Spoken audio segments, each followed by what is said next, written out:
Pokemon, one of the most popular games in the world. Honestly, if you don't love it, then you've got a serious problem. But still, 90% of the world knows what this game is. You collect special kind of animals in balls and offers to try and play with them. At first, if you try and explain this to an alien, it's going to be quite weird. But still, I love Pokemon. And I saw this Nuzlocke challenge, which, to be fair, is quite all over YouTube. But still, I wanted to get a part of this, so I had to look up what two of my favourite Pokemon games are while I was a child. It was hard to choose between two, but two kind of stand out as one in childhood. Pokemon Pearl and Pokemon Emerald. I decided to go with Emerald due to two very good reasons. One, it's my favourite region in the world, with a Hoenn region with loads of different Pokemons. And two, I think it would give me the best challenge. And boy, was I right. Hello, my name is Jordan Hawk 9 and welcome to my first attempt at Pokemon Nuzlocke and my favourite Pokemon game, Pokemon Emerald. You'll be wondering why it's my favourite. I always remember my child, me and my younger brother who used to argue a lot and fight over the game who gets to go. But it was technically his game, but it's mine, you understand? Mine, all mine! Get back in there! Down, go! Mine! Still I have some right to play on it, right? But enough about my childhood. Let's get on to the game. You may be wondering why I'm narrating. It's just an easier fact, and me live, I was just more focused as anything, as Nuzlocke over the pot, watching so many YouTubers do this is a bit of a challenge. You might be wondering where the Minecraft series is. I haven't forgotten about it. I just want to do something new, and this seems like a good try. I'm also using as an app on my phone called the John GBA, which is basically a Game Boy Advance, which I play my DS games on, or Game Boy Advance games on for this matter. Right, as I go into the mission, I name my guy. Pretty obvious who I name it is, but still. And then I enter the unknown. I wake up in a van, which is pretty much what I deserve. I don't deserve to sit in the front seat according to my mum. I enter the house, and then afterwards my mum gets me straight into work to get the time. I understood why I deserve to be in the back seat, and it's due to the fact that I failed to get the time sorted. Then my mum dragged my ass downstairs to show how successful my dad is and how much of a waste of time I am. I'm going to pause the video right here. You may be wondering, what is a Nuzlocke challenge? And my answer? Go watch someone else's YouTube video about it. I can't be asked to explain you the rules. There's thousands of videos explaining what this challenge is. What, you really want an answer? Really? Really? Fine, I'll explain it to you. It's when you get a Nuzleaf and you complete the Elite Four. Wait, what do you mean that's not it? I thought that's what it is. Oh, it's this? Alright, I'll explain the rules. Rule number one. Rule number one. Once your Pokemon's gone, that's it. Not like, oh, I'll be back in 5 minutes, I've gone to the gym. More like, I've gone to the store to get some milk and not return. That kind of gone. Once they've lost the battle, you have to put them in storage or release them. You just can't use them ever again. Rule number two. Rule number two. Once you go into one route and the first Pokemon you see in it is the only Pokemon you can catch. Once you fail to catch them, that's it. You can't catch them again. Rule number three. Rule number three. You have to rename your Pokemon every time you catch them. It gets a bit of emotional scarring when you lose it in a battle. Since I got no love from my mother, I decided to get love elsewhere. I went to the neighbour's place and introduced myself. They told me to wait upstairs in their daughter's room. I found no problem with this and waited upstairs. I saw a Pokeball and decided to touch it. And the neighbour's daughter came through. Hey, she introduced herself in May. She got quite angry that I was touching her Pokeball and kicked me out. I think she's got a thing for me. As I tried to walk over to the abyss and hide my shame, the girl stopped me and said she had some scary noises. I told her to call Ghostbusters, not me, as I'm not a professional at this. Who you gonna call? Ghostbusters! But I went in anyway. Once I went in there, I saw an old man getting chased by a baby raccoon. I pissed my pants off, but he wanted some help. So instead I went to his things and tried to steal his wallet. Instead, I saw 3 Pokeballs.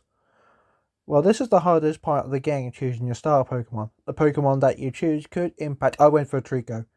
You may be wondering, what the hell are you doing choosing Trico when Torchic or Mudkip? Who the hell would want a Mudkip? He looks so stupid.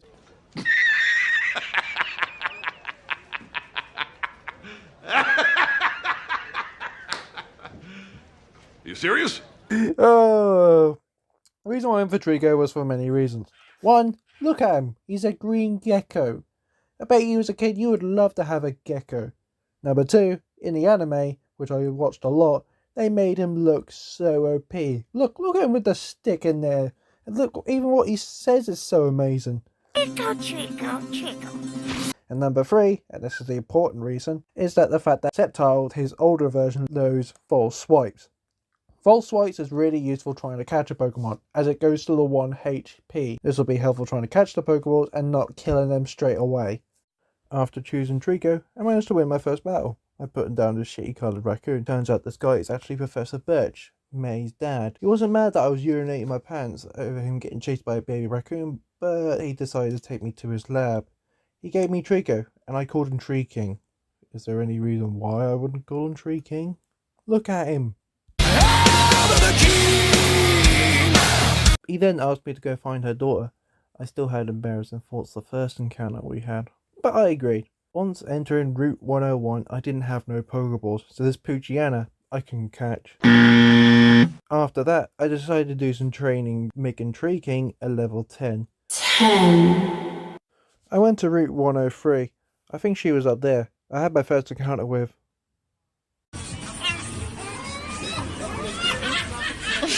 Seagulls! So I decided to kill it with pure hatred and anger. I found May. She was right at the top. She challenged me to a battle.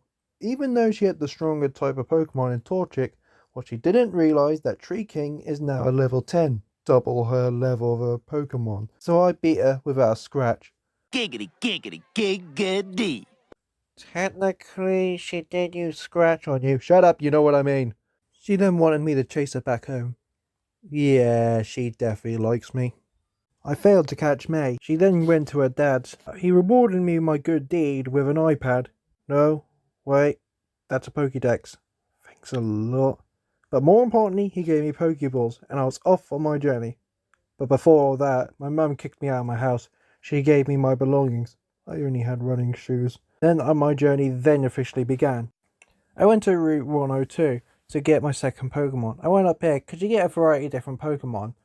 And our first encounter is Lotad. You know what?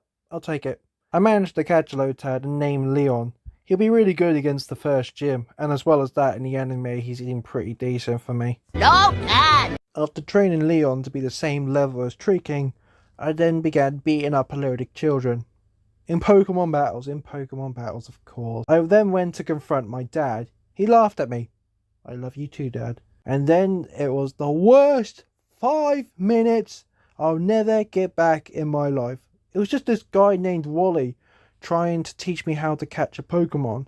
In the meanwhile of him trying to catch it, I was banging my head on a rock. After Wally decided to waste my complete time, I went back to my dad. He told me to take a hike. With that words of encouragement, I was off until I got interrupted again by this guy. Seriously, what is it with people wasting my time in this game? I went to Route 104. I was hoping to get the legendary C-Dot, which would make this Nuzlocke challenge sorted. Instead, I got a Meryl. I killed it within seconds. After a few battles, especially one with a C-Dot. No! Hetterberg Woods was my next destination. My first Pokemon that showed up was a Whirlpool. I decided not to catch it. Boy, did I regret that choice later. Then this random sketchy man was in the woods. If my mum ever taught me something, I would avoid talking to strangers. But he went straight up to me, until this weird guy in a blue bandana appeared. Apparently he's from Team Aqua. Once Leo took out his Poochyena, the stranger gave me a Great Ball. Say, talking to strangers was good for once in my life. Once Leo beat this trainer's Nakada, he then evolved into Lumbre. So This is such good shit. that was pretty good. We had our first double battle, which went even more better. I arrived at Rosberg City. After getting some supplies, I went to Route 116 for another Pokemon. We got a Nakada, which was good, because he can evolve into Ninjash, which has speed boost and is a flying type, which would be really, really effective in their second gym. I managed to catch it and called it T. Me being British, it suited it. While I was training T,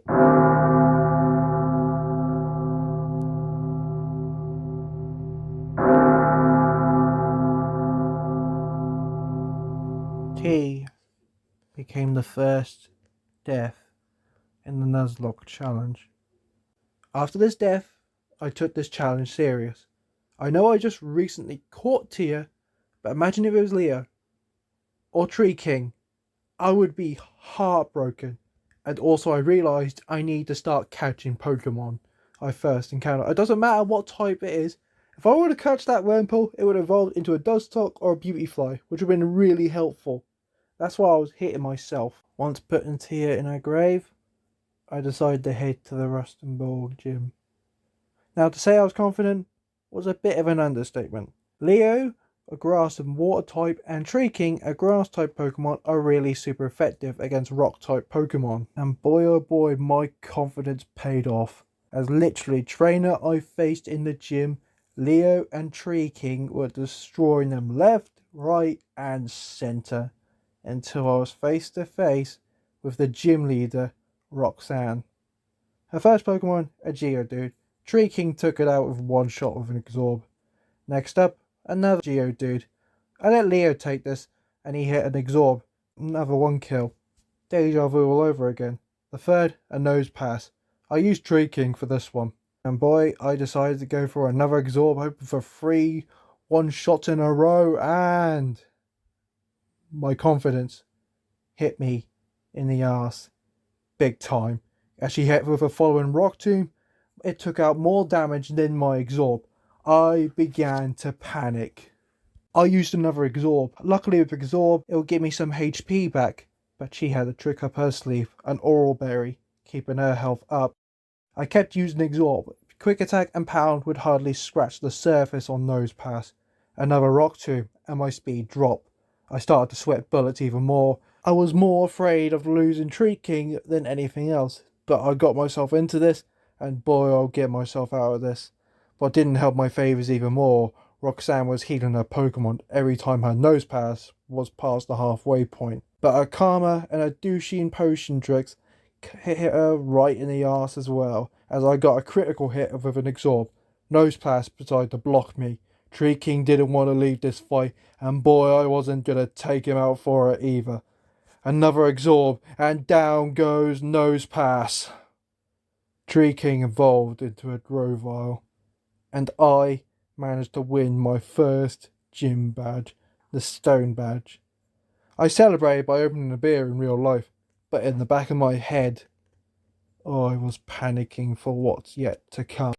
Once leaving the gym, I saw a Team Aquaman legging it. Cheese it! Robot House! And the guy complaining about him taking their goods. At first, I thought they were drugs. Me being a magnet to incidents, I decided to follow, until the guy asked for my help. I agreed. Unless in it for me, I get split on the goods. By the way, Emerald really made Tree King's Grovyle look like a ghost's widow, I swear. An old man stopped me before entering the cave and asked for a Piku, which got stolen in there. I agreed. I never heard of a Piku before. Turns out, Piku was a fucking seagull! Tree King took out Team Aqua's Poochyena, and the guy retrieved his seagull, and I gave the guy the goods. He then took me to the Godfather, Mr. Stone. I felt like I was playing Mafia, not Pokemon Emerald. For giving them the goods, Mr. Stone decided to reward my good faith with a Pokénav phone and asked me to deliver a letter to Stephen. I felt like I was giving a letter to a hitman. While heading over to the docks, I saw May waiting for me. Okay, serious, a little sign of stalking there, but I'm okay with it. She wanted a Pokemon battle, and her first Pokemon was a Lotad. Okay, now I'm getting some big red flags here. Tree King knocked out her Leo wannabe. I switched to Leo to face her Torchic, as her fire type moves won't have a super effect on him since he's also a water type. And it worked, as I knocked out her Torchic. I returned to my route to 104 to find the old man. I threatened to shoot his seagull if he doesn't deliver me to Dewford. Once travelling me to Dewford, my dad rang me up to tell me I suck.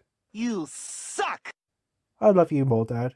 Once arriving on Dewford, I decided to do the friendliest thing possible to introduce myself, by threatening and beating up all the fishermen's Pokemon if they don't give me an old rod. One decided to give it to me without even battling. What a pussy. With my new old rod, I decided to celebrate with a little fishing, and my first encounter was a Magikarp. But I caught him and named him Paul. I think he'll be a big help to me.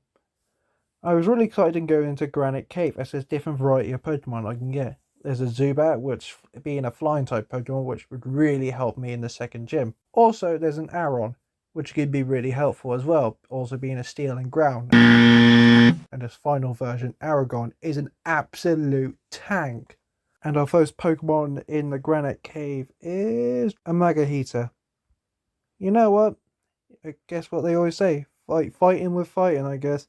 So I take it. I named him Ross. Now this is a start of a beautiful friendship between two Pokemon, Paul and Ross. You see, Paul, being a Magikarp, only knows one move, Splash, which is pretty useless and does no damage whatsoever. It basically does nothing. While Paul struggles to level up and does any damage, he does a hot tag to Ross. Ross comes in like a burning building, beats up the Pokemon and gets a piece of that pie and levels up. I've been using this tactic over and over again until they're the same level as Tree King and Leon. I also forgot to give Steven his letter. I'm going to end up with a horse's head in my bed, aren't I? So I went inside Granite Cave again, deeper in the dark abyss. With pure luck, I managed to find Steven and gave him his hit list. I decided not to go into the second gym yet because I wanted to train my Pokemon up a bit more and make sure I'm mentally ready to go into the second gym. So I threatened the old man again, threatened to kill a seagull if he doesn't take me to Slakeport City, which he did, without a question. Once I'd done battling all the trainers there and getting a nice tan, I decided to head back to Granite Cave to do some more leveling up, in which case Paul decided to evolve into a Gyarados. I felt like I was ready to take on the second gym. Now this gym's specialty is fighting type Pokemon, and sadly none of my Pokemon know any weaknesses against fighting types. Paul may be a flying type now, but sadly doesn't know any flying type moves. He knows a dark type move which hardly does anything against a fighting type. Sadly, once entering the gym, they forgot to pay their electricity bill, so I couldn't see a damn thing. After Tree King and Leon beat up these wannabe actors Pokemon, I was certain Brawly was... No, okay, just give me a second on this one. Now I'm face to face with the gym leader, Brawly. His first Pokemon was a Machop. I used Tree King. Being the faster Pokemon, I can use Quick Attack first and hit them more damage. With my speed, Machop was out. Brawly's second Pokemon was a Meditate, so I switched and used Leo and used Fake Out to flinch it. Luckily, Meditate uses Focus Punch. As a 50-50 move, it's pretty much useless unless the other Pokemon decides not to hit you. I used Astonish, a ghost type move, to knock out Brawly's second Pokemon. Now, I forgot to tell you about something in my childhood. I know I don't want to talk about my childhood often, but this is necessary. There's top 3 gyms which is hardest I've ever found ever playing this game as a child. This happens to be one. You may be wondering why? You already took out both his Pokemon. It's his third Pokemon I struggled a lot as a child. It's a Magahita, and it uses a move called Bulk Up. Bulk Up is a decent move as it boosts its attack and defense. So basically if you run a semi-truck into this Magahita, once it uses Bulk Up, it wouldn't even leave a damn mark on him. I decided to leave Leo on. Since I thought Leo was a higher level, I thought he could do more damage. I used Absorb.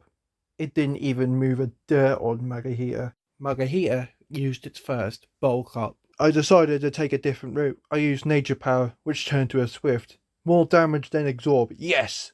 Like Nosepass, Magahita had a berry, so his health decided to heal. It's Magahita's turn to throw the first punch at me. He used Vital Throw. Leo was on the edge, so I decided to switch him for Paul. Since Paul is now a flying type Pokemon, Magahita's fighting type moves wouldn't leave much of a damage on him. Also, Paul had Intimidation, which cut Magahita's attack. Paul used Tackle. Magahita's health was on the red until caught Brawly through an potion, back to full health. It went from a slugfare of tackles and vital throws, and even Magahita threw it in a reversal. Every time I get Magahita's health on low, Brawly gives him extra health with a super potion. The fight got to its bloody end. Both Pokemon on low health. I looked at Brawly. Brawly looked at me. I showed a smile and decided to give him the bird. I gave Paul a super potion. A bit of his own medicine, I could say. Brawly was out of super potions. The fight was near its end. Paul used Tackle. Magahita's was down. I've won my second gym badge, the Knuckle badge. I'm going to leave this first episode right here. I hope you enjoyed this video. Give me a like if so. Comment down, I'll make sure to reply. And I hope you lot have a great day.